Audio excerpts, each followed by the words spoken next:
जय Hind everyone, my name is मुक्तक सिंह राठौड़ और मेरे साथ है राहुल परमार सर। और जय हम हिंद। दोनों के साथ आज बहुत ही खास गेस्ट इशिका, जिन्होंने अपने फर्स्ट अटेम्प्ट में ही एसएसबी में रेकमेंड हुए हैं।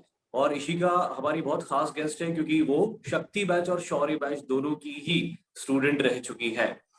इशिका, सबसे पहला सवाल मैं आपसे पूछना चाहूंगा कि फर्स्ट अटेम्प्ट में आपने एसएसबी में रिकमेंडेशन हासिल किया, कैसा फील हो रहा है? ये तो आप बता ही सकते हो कि अच्छा ही फील हो रहा होगा, लेकिन क्या ये विश्वास था आपको कि पहले ही अटेम्प्ट में आप एसएसबी रेकमेंड हो जाओगे?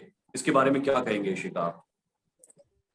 सर मतलब पहले ही अटेम्प्ट था तो इतना यकीन तो नहीं था कि पहले अटेम्प्ट में रिकमेंड हो जाएंगे, बिकॉज जितना इसके बारे में पढ़ा था, रेशियो सुना था, लाइक 200 लोग जाते हैं, फिर पहले दिन ही 170 बाहर, और उसके बाद एक दो रिकमेंड होते हैं। काफी टफ, और इंडिया का सबसे टफेस्ट इंटरव्यू है, 5 दिन का इंटरव्यू है। तो जितना इसके बारे में सुना था तो उससे तो डर ही लगा था ऑब्वियसली। बट एक प्रॉपर प्रिपरेशन की थी मैंने, 3 साढ़े 3 महीने प्रॉपरली सिर्फ एसएसबी की प्रिपरेशन की थी, उसके अलावा मैंने कुछ किया ही नहीं था डेडिकेट होकर बिल्कुल। तो इसीलिए फिर मुझे कॉन्फिडेंस आया जब मैं आखिरी तक पहुंची थी, जब मेरी एसएसबी आई थी, तो तब एसएसबी के अंदर कॉन्फिडेंस था कि हाँ मैं कर लूंगी। बट फिर थोड़ा डर तो लगता ही है। इशिका, आपने कहा कि ये इंडिया का टफेस्ट इंटरव्यू होता है। क्या इसमें अपियर होने के बाद और इसमें रेकमेंड होने के बाद भी आप यही कहोगे कि ये टफ होता है, या इसके बारे में कुछ और आपकी राय बनी हुई है? No sir, I don't think ये टफ होता है या फिर मतलब ऐसा कुछ है जो आप नहीं कर सकते हैं। लेकिन ये है कि इसमें सिर्फ आपकी पर्सनैलिटी टेस्ट होता है। मतलब इसकी ब्यूटी भी यही है कि आपको इसके लिए ना ही कुछ पढ़ना है, ना ही इसके कुछ फिक्स क्वेश्चन कुछ तैयार करके जाना है और रट के जाना है। You have to be just be very honest there. जो आप हैं वो नेचुरल रहिए, और बस आपकी जितनी भी कैपेबिलिटीज हैं, आपकी पर्सनैलिटी ट्रेट्स हैं, जो क्वालिटीज वो आप में देखना चाहते हैं, आप बस वही शो करिए वहां पे। It's just that simple. और ये भी नहीं है किसी को कॉपी करना। अगर जैसे हम किसी रिकमेंडेड कैंडिडेट को सुने भी, तो हम सोचे कि जो उसने किया है अगर हम वो करेंगे तो हम कभी रिकमेंड नहीं होंगे। हर बंदे की एक यूनिकनेस होती है, बस वो वहां आपकी यूनिकनेस देना चाहते हैं कि आप में वो क्या खास है जो बाकियों में नहीं है, इसीलिए वो आपको ले। तो बस आप वहां जाके अपनी, आपके अंदर जो भी हर किसी के अंदर क्वालिटीज होती हैं और डेफिनेटली होती हैं, just you need to explore them. आप उनको एक्सप्लोर करिए, वहां जाके शोकेस करिए, और डेफिनेटली आप जैसे हैं ऑनेस्टली नेचुरली वैसे दिखाइए, और डेफिनेटली आपका सिलेक्शन होगा। इशिका, आपने बहुत बढ़िया बात कही। देखिए, ये इंटरव्यू लेने का मकसद एक तो ये है कि आपकी सक्सेस को भी हम आपके साथ मिलकर सेलिब्रेट करें, लेकिन साथ ही साथ इस इंटरव्यू का एक और मकसद होता है कि आपके एक्सपीरियंसेस से दूसरे स्टूडेंट्स और दूसरे एस्पायरेंट्स भी लर्न करें। और यहाँ पे एक बहुत बढ़िया पॉइंट आपने कहा कि हर कैंडिडेट की अपनी कुछ यूनिकनेस होती है पर्सनालिटी के अंदर, और उसी यूनिकनेस को उन्हें पोर्ट्रे करना होता है। Beautifully explain, wonderful. Over to you Parmar sir. First of all, many congratulations to you, Ishika, for your remarkable achievement. NDA के अंदर सबसे बड़ी बात ये थी कि पहली बार गर्ल्स को अलाउ किया था। 19 सीट्स थी, उनमें से एक सीट आपकी है। आप समझिए पूरे देश में वो सारी लड़कियां जो एनडीए के लिए एलिजिबल थी, उनमें आप शुमार हो। मतलब आप आर्म्ड फोर्स को ज्वाइन करने वाले हो, आपने एसएसबी क्रैक किया है, रिटन एग्जाम निकाला है। तो ये जो अचीवमेंट है आपका, ये तो बहुत बहुत बड़ा अचीवमेंट है। और कई सारे बच्चे आपको उनका इंस्पिरेशन जरूर बनाएंगे। वो जरूर सोचेंगे कि जैसा आपने किया वैसा वो खुद करे। बट जैसा कि आपने बोला, हर एक की एक अलग अलग पर्सनालिटी होती है, हर एक के अंदर एक यूनिकनेस होती है जो उसको खुद को एसएसबी के 5 दिनों में डील करना सिखाती है। तो यहां पर मैं तो आपको कॉन्ग्रेचुलेट करना चाहता हूं, मुक्तक sir. Thank you sir. Ishika, armed forces क्यों ज्वाइन करना चाहते थे आप, बीइंग अ गर्ल? ये कोई यूजुअल नहीं होता है कि कोई लड़कियां आर्म्ड फोर्सेस को अपना करियर चुने। आपने क्यों चुना? Sir talking about like from the very starting, जब मैं 10th क्लास में थी तब मुझे एनडीए के बारे में पता चला था कि एनडीए एग्जाम होता है। उस वक्त मैं काफी कीन थी, मतलब मुझे जो भी एग्जाम मिल जाता था, एनडीएससी, केवीपीवाई और नॉर्मल एग्जाम्स होते थे, ओलंपियाड एंड ऑल, तो उन सब में अपेयर होती थी। तो फिर मैं थी कि ऐसा फिर मुझे एनडीए के बारे में पता चला तो मैंने एक्सप्लोर किया। तो मेरे जो कोचिंग वाले सर थे उन्होंने मुझे बताया कि एनडीए गर्ल्स के लिए नहीं होता है। तो उस वक्त मुझे सबसे ज्यादा डिससेटिस्फेक्शन हुआ कि ये कौन सा एग्जाम है जो हम लोग के लिए नहीं होता है। तो उस वक्त तो ये था कि फिर नहीं होता है, तो मैंने उस वक्त उसे लीव कर दिया था और फिर आगे करियर ऑप्शंस के लिए देखा था। तो उसी वक्त जो सबसे बारे में एनडीए के बारे में तब पता चला था, तब सबसे ज्यादा इच्छा हुई थी उसे ज्वाइन करने की, उसे जानने की। लेकिन तब नहीं हो पाया था तो छोड़ दिया था। उसके बाद फिर जब मैंने 11th 12th में तैयारी की, और फिर जब मुझे जैसे ही मौका मिला उसके बाद मैंने फिर सब ड्रॉप कर, सब छोड़ दिया था। मैं जो भी प्रिपरेशन कर रही थी, जो भी पहले कर रही थी, उसके बाद मैंने सीधे एनडीए डिसाइड किया था। और इसके लिए मोटिवेशन मतलब एक तो ये था कि मेरे पापा भी आर्मी में हवलदार हैं, तो स्टार्टिंग से मैंने आर्मी लाइफ देखी है, डेफिनेटली ऑफिसर्स को देखा है, the way they live their life and the dynamic personality they have, like mentally, physically, emotionally, in every aspect they know how to deal in every situation। और उनका जो way of thinking है, the way they talk to each other, जैसे वो हमसे बात करते हैं, उनकी पर्सनालिटीज, और किसी भी प्रॉब्लम से वो कभी डरते नहीं है, फेस करते हैं वो प्रॉब्लम को नहीं, प्रॉब्लम के सोल्यूशंस को देखते हैं। और उसके बाद फिर इतनी महानताओं के बारे में सुना है आर्मी में, मतलब कैप्टन विक्रम बत्रा, शेरशाह मूवी वगैरह भी देखी है, तो वो जो ब्रेवरी होती है वो सब होता है। तो वो सब देख के, और फिर जब मैंने खुद ही स्टार्टिंग में जब एकदम से नोटिफिकेशन आया था तो उतना इंटरेस्ट नहीं था जितना प्रिपरेशन के दौरान आया।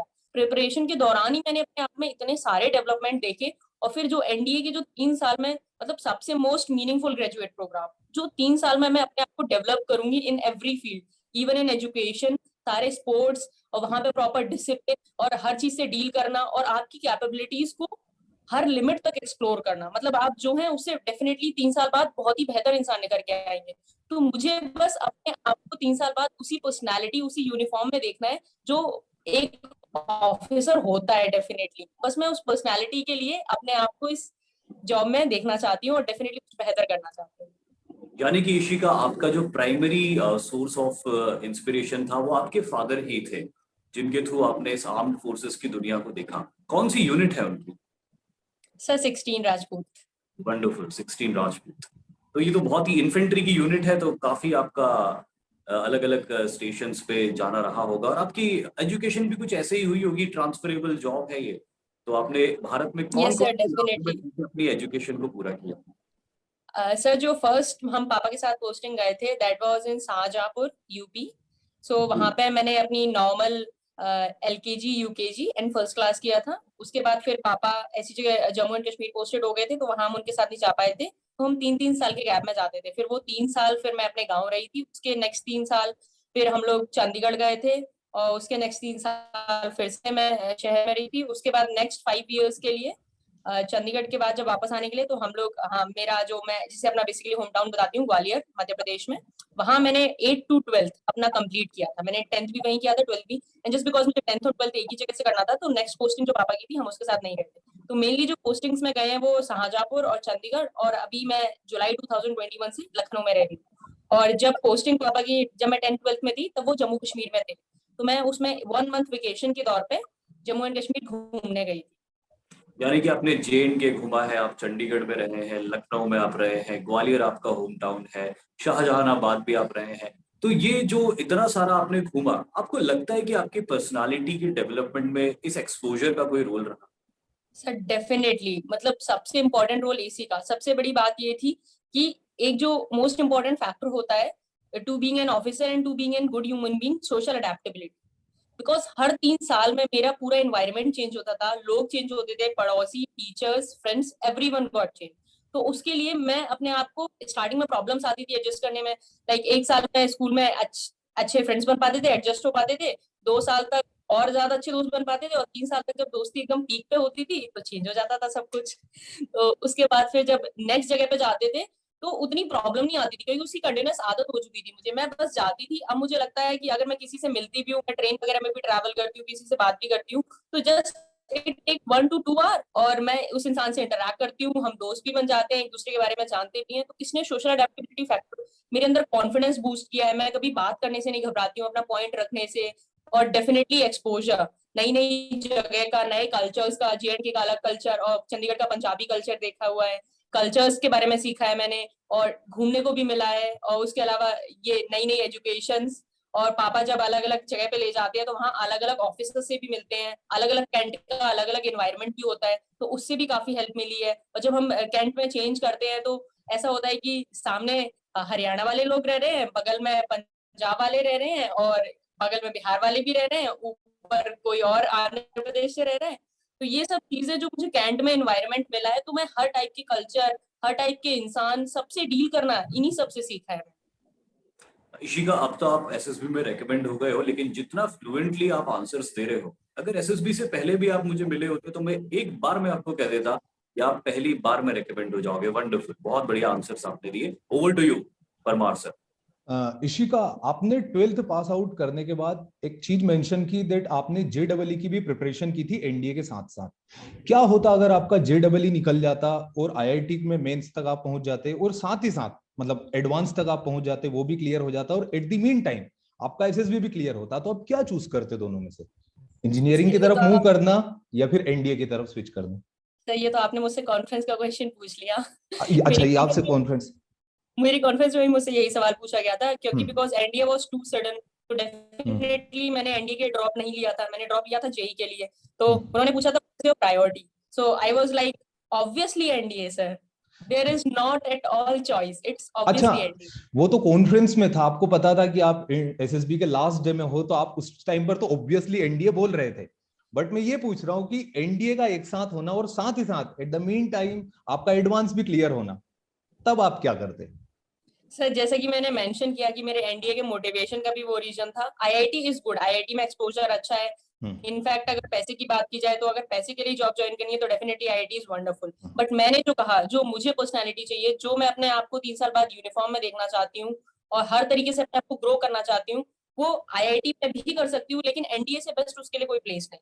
बिल्कुल। इसीलिए हमेशा मेरी चॉइस एनडीए ही रहेगी। इसमें जो रिस्पेक्ट होता है सोसाइटी में, वो एक अनपैरेलल रिस्पेक्ट होता है। कोई दूसरी जॉब के अंदर इतनी रिस्पेक्ट आपको नहीं मिलती है।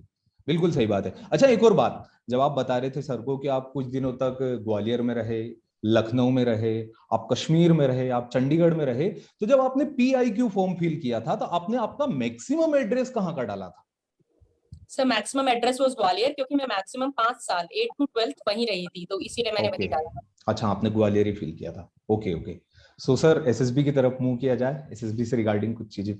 बिल्कुल।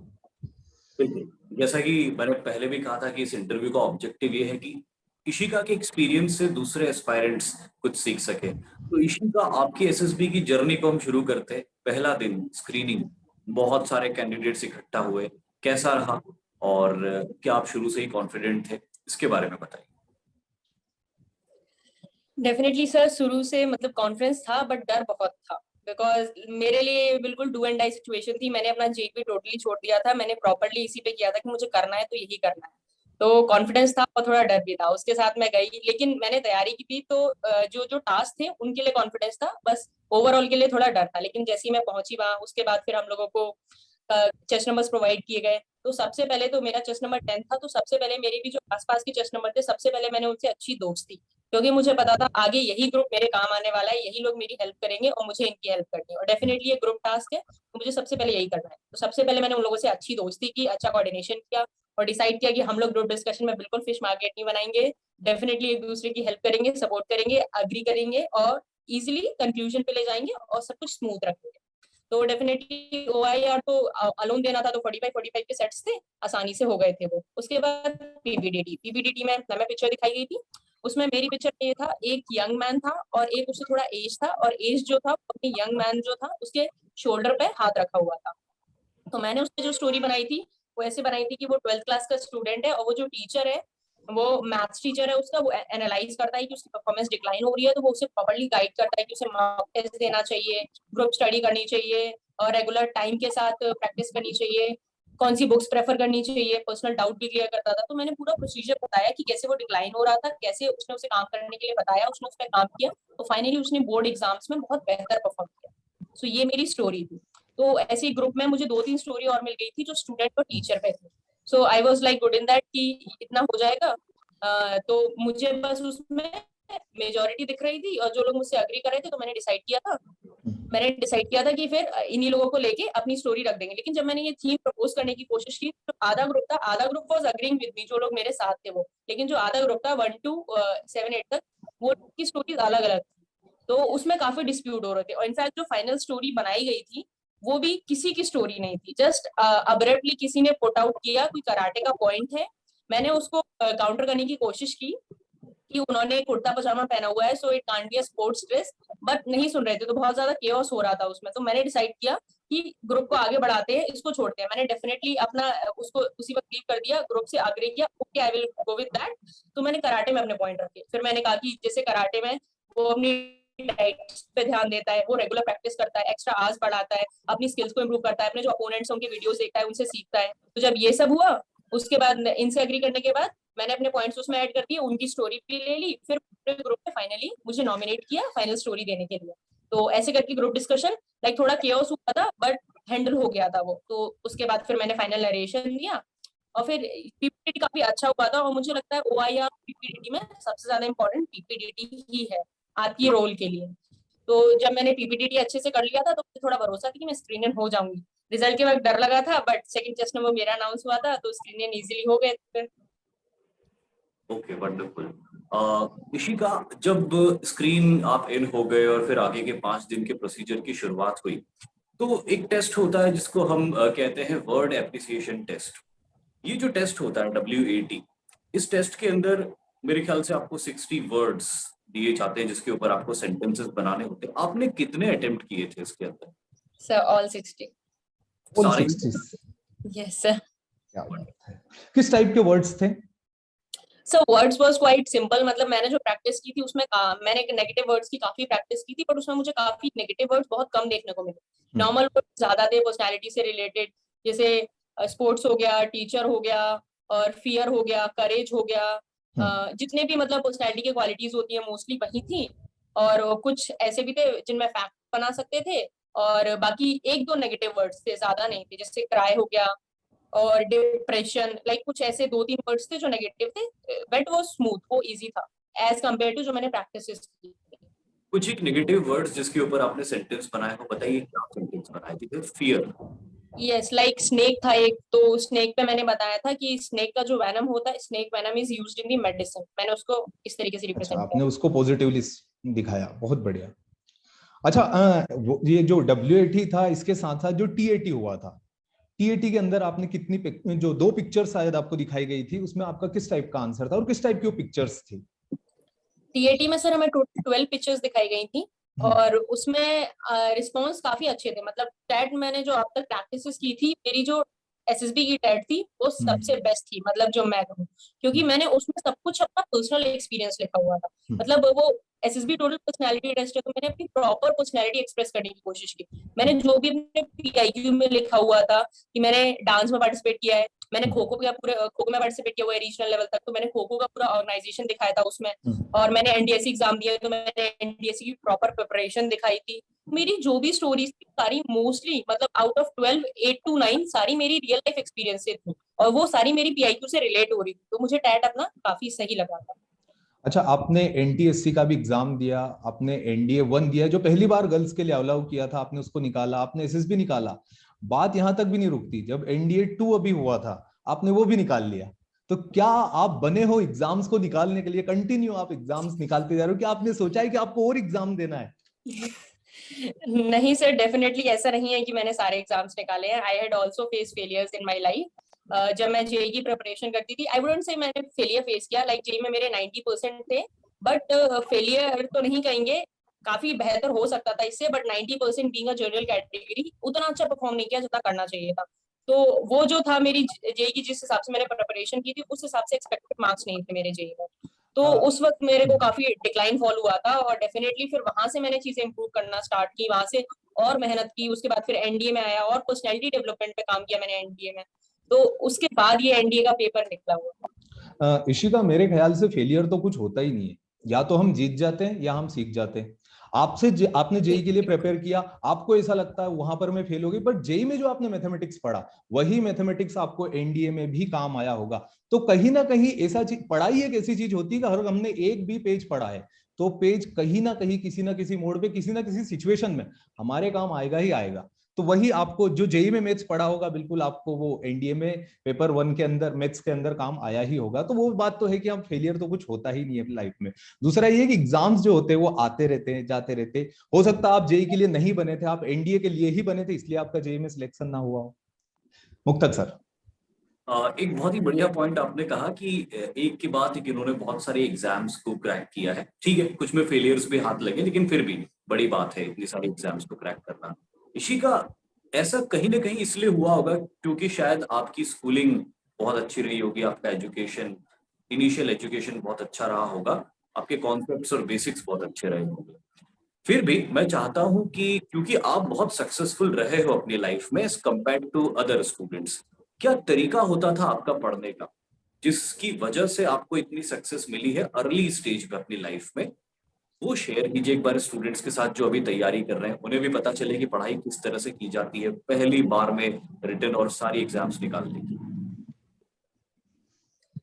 सर डेफिनेटली अगर बात की जाए तो हर एग्जाम का, क्योंकि मैंने स्टार्टिंग से काफी एग्जाम्स दिए हैं, तो तब मुझे समझ में आया था कि हर एग्जाम की अप्रोच अलग होती है। एग्जाम के लिए पढ़ने से पहले एग्जाम को पढ़ना चाहिए। तो जब भी आप एग्जाम के लिए पढ़ रहे हो उससे पहले प्रॉपर उसके बारे में पढ़िए, उसमें क्या क्या आता है, प्रॉपर प्लानिंग बनाइए, स्ट्रैटेजी बनाइए। जब मेरे पास 1 महीने 10 दिन थे एनडीए रिटर्न के लिए नवंबर में, तो तब मैं सब कुछ नहीं पढ़ सकती, मेरे पास टाइम ही नहीं था इतना। तब मैंने सब कुछ प्लान बनाया था, क्योंकि जेई है तो मैथ्स हो जाएगा, मैथ्स में कॉन्फिडेंस था। मैथ्स में मैंने क्रैश कोर्स ज्वाइन किया हुआ था, तो सिर्फ जो क्लास में जितना कराया जाता तो उतना पढ़ती थी, फॉर्मूले रिवाइज करती थी, बस इतना करती थी मैं। और मॉक टेस्ट लगा लिया करती थी, तो उससे प्रैक्टिस हो जाती। फिर आता है जीएटी, तो जीएटी के लिए मैंने प्रॉपर प्लान बनाया था। मुझे पता था हिस्ट्री में से जो मैक्सिमम क्वेश्चन आने हैं मॉडर्न हिस्ट्री से आते हैं, और थोड़े बहुत मिडल से आने हैं। मैं एशियन को टच ही नहीं किया था, मैंने सिर्फ मॉडर्न मैक्सिमम पढ़ी थी और मिडिवल थोड़ी पढ़ी। ज्योग्राफी में मैक्सिमम इंडियन ज्योग्राफी से आने हैं, वर्ल्ड ज्योग्राफी से कम आने हैं। वर्ल्ड ज्योग्राफी में सिर्फ जो इंपॉर्टेंट है, करेंट्स हो गए, डेजर्ट्स हो गए, ग्रासलैंड्स हो गए, सिर्फ वही वही पढ़े थे। और सिर्फ जैसे सर की वीडियोस थी, डेफिनेटली मैंने सर की वीडियोस को, राहुल पवार सर की वीडियोस बहुत देखी थी उस वक्त, तो मैंने उनको प्रेफर किया। तो सर के बिल्कुल टॉपिक्स थे, टॉपिक्स के हिसाब से वीडियोस बनी थी, तो जो जो मुझे पढ़ना होता था मैं छाट लेती थी, वीडियोस देखती थी, नोट्स बनाती थी। और जीएटी में आप जितना रिवाइज करेंगे उतना बेहतर करेंगे। मैंने प्रॉपर एग्जाम को इस तरीके से प्लान किया था, स्ट्रेटेजाइज किया था, तब I was able to qualify this. और ये एक्सपीरियंस मेरा इसके लिए नहीं आया था कि जब मैं एनडीए के लिए आई हूँ तो मुझे प्लानिंग करनी है। ये मेरा 10th क्लास से था, जब मैं 10th क्लास में पढ़ा करती थी तो मुझे बीच में एनटीएससी भी देना था, अपने बोर्ड्स पे भी ध्यान देना था, बाकी भी एग्जाम देने, मैं प्लान करती थी चीजों को। मैं स्टार्टिंग से ही पढ़ने, किसी भी एग्जाम के लिए पढ़ने से पहले उसके बारे में पता करती थी, उसमें क्या क्या इंपॉर्टेंट पार्ट्स हैं, क्योंकि एग्जाम को क्वालिफाई करना होता है। तो सबसे पहले आपको एग्जाम को क्वालिफाई करने पे ध्यान देना चाहिए, उसके बाद आपको बहुत अच्छा स्कोर करने पे ध्यान देना चाहिए। तो जब मेरे पास टाइम कम होता है तब मैं सिर्फ क्वालिफाई करने पे चीजों को ध्यान देती हूँ, उसी के अकॉर्डिंग प्लान करती बहुत ही विजनरी आपने एक बात कही कि जो एग्जाम को के बारे में पढ़ने से पहले एग्जाम को पढ़ना चाहिए।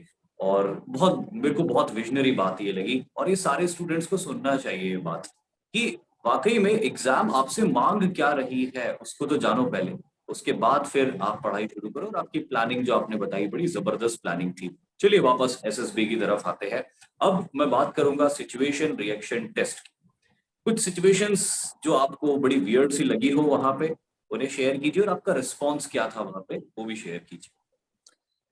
सर सिचुएशंस तो लाइक ऐसा था कि हाँ, मोस्टली सिचुएशंस जो हैं एसएसबी में कई बार रिपीट ही होती हैं। अगर आप बहुत सारे सेट्स प्रैक्टिस कर लेंगे तो आपको बिल्कुल आंसर्स लाइक याद ही हो जाएंगे। जैसे बहुत सारे थे जो मैंने पहले प्रैक्टिस किए हुए थे, वो आए थे like you open the door and see a cobra in your bathroom, what will you do. तो उनके रिस्पॉन्सेज वाज क्वाइट सिंपल, कि मतलब सिंपली आप उनके, आपके हाथ में डेफिनेटली आप बाथरूम जाते तो कोई कपड़ा या क्लॉथ तो होता ही है, डेफिनेटली पुट ऑन देम, उसको बंद कर दीजिए। बाद में उसको स्नेक को किसी को बुलाकर, एल्डर को बुलाकर उसके बाद उसको बाहर निकलवा दीजिए। और डेफिनेटली मतलब उसमें ये होता है कि मारना नहीं होता है, उनको जंगल में छोड़ देना होता है। तो ऐसे कुछ रिस्पॉन्सेज थे, तो ये सब रिस्पॉन्स किए थे। और ऐसा कोई वियर्ड नहीं लगा था, क्योंकि मैंने एसआरटी में अपने में बहुत ही पेशेंटली और क्वालिटी पे ध्यान देते हुए किया था। मैंने 60 में से सिर्फ 44 एसआरटीज की, बट 44 मैंने क्वालिटी पे ध्यान दिया था। क्योंकि एसएसबी ये वो एग्जाम है ही नहीं जिसमें आप जितने ज्यादा क्वेश्चन करो उतने ज्यादा मार्क्स मिलेंगे, ये वो है ही नहीं। इसमें आप कम करो लेकिन क्वालिटी करो, ये इसमें मैटर करता है। तो मैंने बस क्वालिटी पे ध्यान दिया था, एसआरटीज इजीली सारी हो गई थी, जितनी प्रैक्टिस की थी वैसे ही, ऐसा कुछ वियर्ड नहीं लगा मुझे। आपके जवाब से बार बार मुझे एक चीज क्लिक हो रही है कि आप हर चीज की प्रैक्टिस बहुत करके गए थे, चाहे वो रिटन हो चाहे वो एसएसबी, आपने प्रैक्टिस खूब करी थी। और ये रिहर्सल करने की टेंडेंसी शायद आपकी आपके फादर से ही आई होगी, क्योंकि फौज के अंदर भी यही टेंडेंसी होती है कि लड़ाई पे जाने से पहले लड़ाई की रिहर्सल होती है। फौजी यही करते हैं, या तो वो युद्ध करते हैं या वो युद्ध की तैयारी करते हैं। तो कहीं ना कहीं वो इम्प्रेशन जो है आपके अंदर मुझे दिखाई दे रहा है बार बार प्रैक्टिस करने का। और ऐसा मैं कह सकता हूँ कि शायद आपके केस में practice is the key to success. Definitely sir, किसी भी एग्जाम के लिए, even not just like SSB में भी ऐसा कुछ नहीं है। अगर वो पर्सनालिटी टेस्ट है और आपको अपनी साइकोलॉजी वगैरह रिप्रेजेंट करनी है, तो आप सब कुछ जाके एकदम थिएटर में रख दे अपनी वीकनेस वगैरह, ऐसा नहीं है। आप वो चीज करिए, आप नेचुरल रहिए। नेचुरल रहने का मतलब ये नहीं है कि आप अपने आप को इम्प्रूव मत करिए। जब मैंने एसएसबी की तैयारी की थी, मैं तब भी नेचुरल थी, जब एसएसबी देने गई तब भी नेचुरल थी, लेकिन उस वक्त मेरी साइकोलॉजी उतनी बेहतर नहीं थी जो थी। मैंने अपने नेचुरली रही, लेकिन मैंने अपनी साइक को इम्प्रूव किया, अपने इंटरव्यू के क्वेश्चंस को इम्प्रूव किया, अपनी पर्सनालिटी को और ज्यादा जाना। ये नहीं है कि आप पोज्ड होके जाइए या किसी चीज को रट के जाइए, आप नेचुरली रहिए अपने। ये नहीं, जैसे मैंने बहुत सारी स्टोरीज प्रैक्टिस की थी, लेकिन फिर भी जो मैंने वहां पे स्टोरीज लिखी थी, वहां पे बैठ लिखी थी, वहां पे एसआरटी लिखी थी, वो उसी वक्त ऑन द स्पॉट लिखी। मैंने कोई भी प्रीवियसली नहीं लिखी। एसआरटीज में भी प्रीवियसली हो सकती है, क्योंकि काफी सेम मिल गई थी। रिस्पॉन्सेस सारे नेचुरल थे, बट डेफिनेटली जो मैंने पहली बार प्रैक्टिस किए थे उससे कहीं बेहतर थे, क्योंकि जब मैंने पहली बार किया तो मुझे उसमें कमियां पता चली। किसी का कॉपी नहीं किया और मैंने उसको मगअप भी नहीं किया, मैंने उसको और इम्प्रूव किया और वैसे ही रिप्रेजेंट किया एसएसबी। तो प्रैक्टिस आपको हर चीज में हेल्प करेगी। ये नहीं है कि आपको वहां नेचुरल परफॉर्म करना है तो आप प्रैक्टिस ना करें। ओके।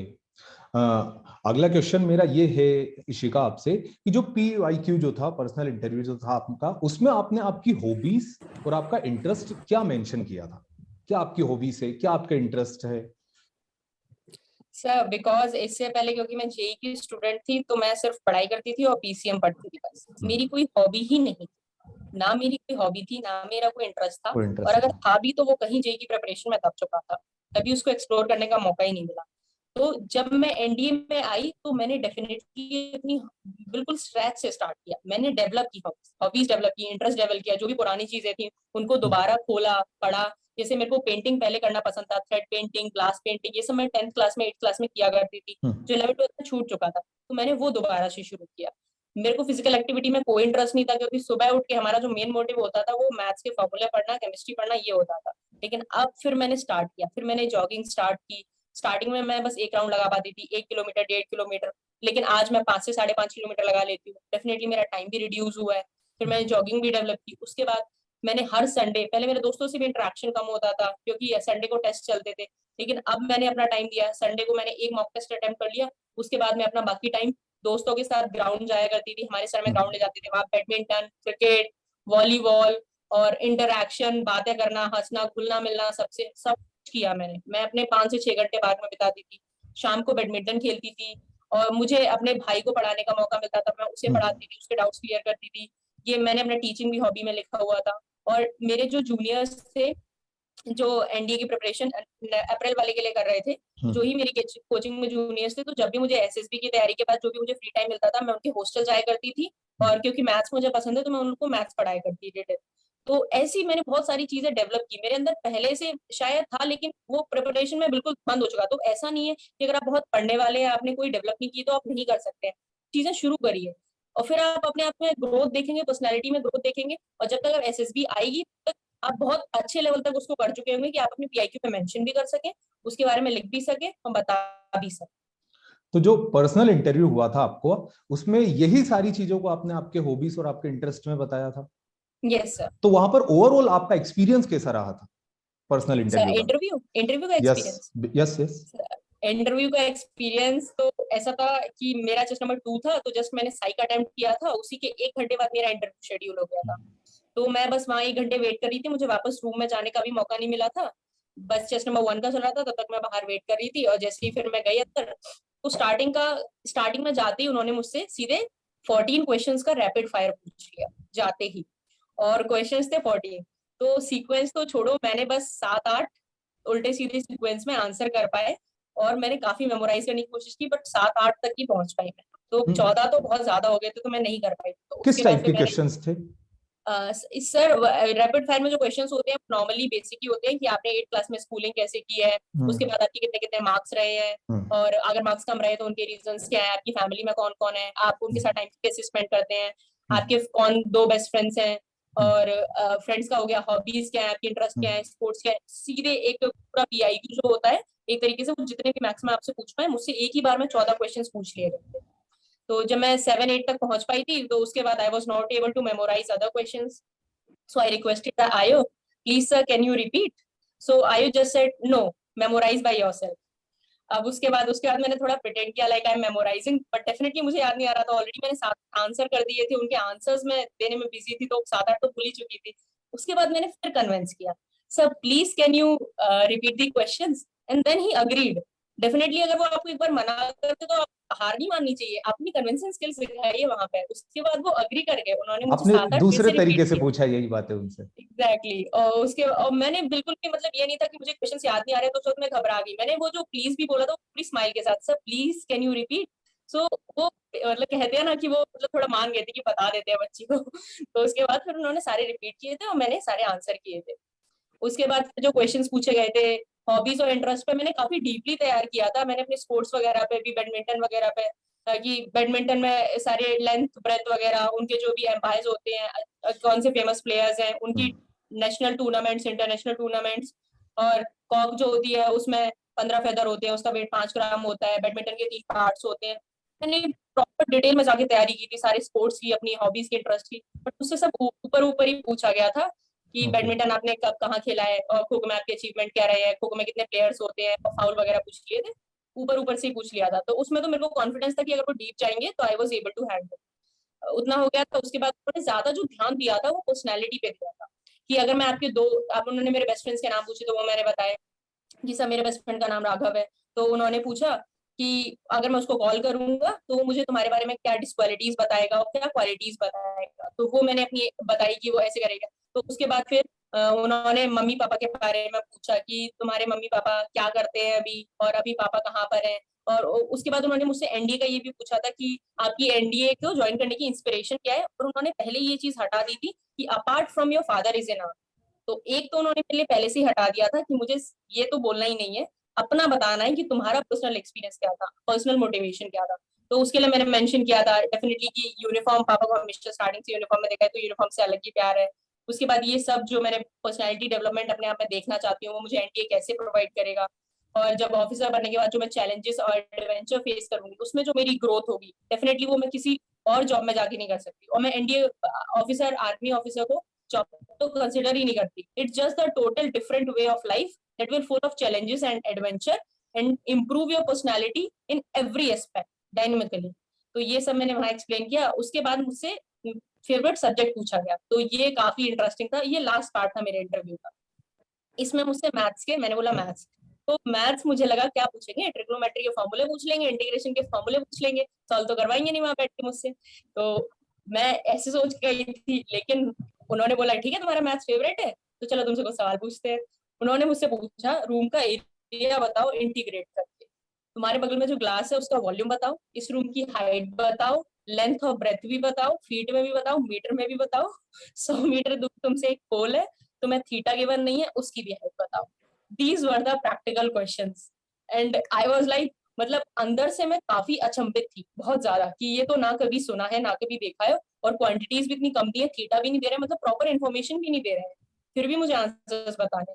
लेकिन मैंने अपने चेहरे से स्माइल नहीं जाने दी पूरे इंटरव्यू में। उसके बाद 1 घंटे बाद मेरे गाल जरूर दुख रहे थे, बट स्माइल नहीं गई बिल्कुल भी।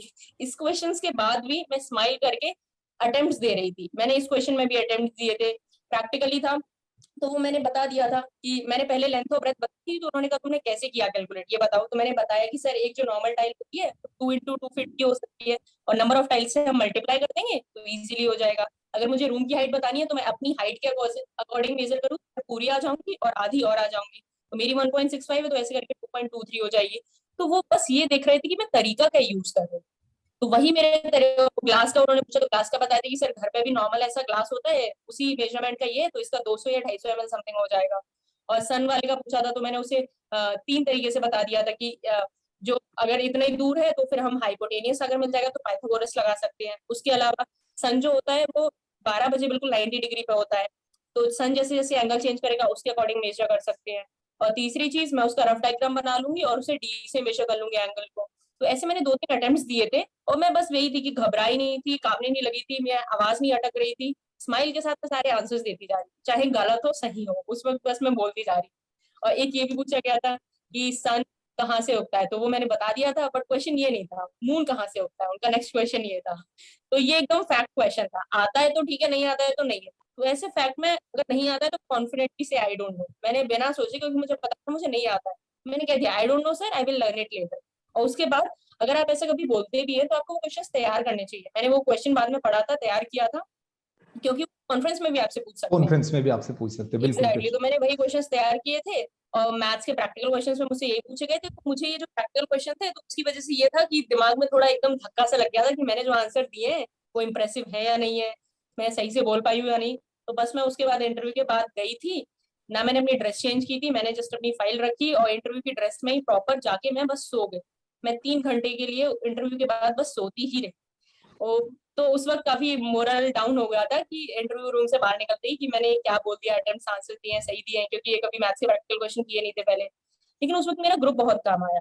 ग्रुप ने मुझे इतना मोटिवेट किया, जब 3 घंटे के बाद उन्होंने मुझे उठाया, उन्होंने मुझे बताया, मेरे जो चेस्ट नंबर 1 थी, 3 थी, 4 थी, दे वर वेरी गुड फ्रेंड्स। तो यही थी जो मेरी दोस्ती वाली चीज थी, इसने मुझे यहाँ सबसे ज्यादा हेल्प की कि जब मैंने उनसे जाते ही दोस्ती कर ली थी तो वो मेरी हर चीज में, हर जगह में काम आए। अगर मुझे इतना अच्छा ग्रुप नहीं मिलता तो शायद मैं कभी सिलेक्ट नहीं हो पाती, क्योंकि ये ग्रुप टास्क है, तो आपकी सिलेक्शन में बहुत बड़ा रोल आपके ग्रुप का भी होता है।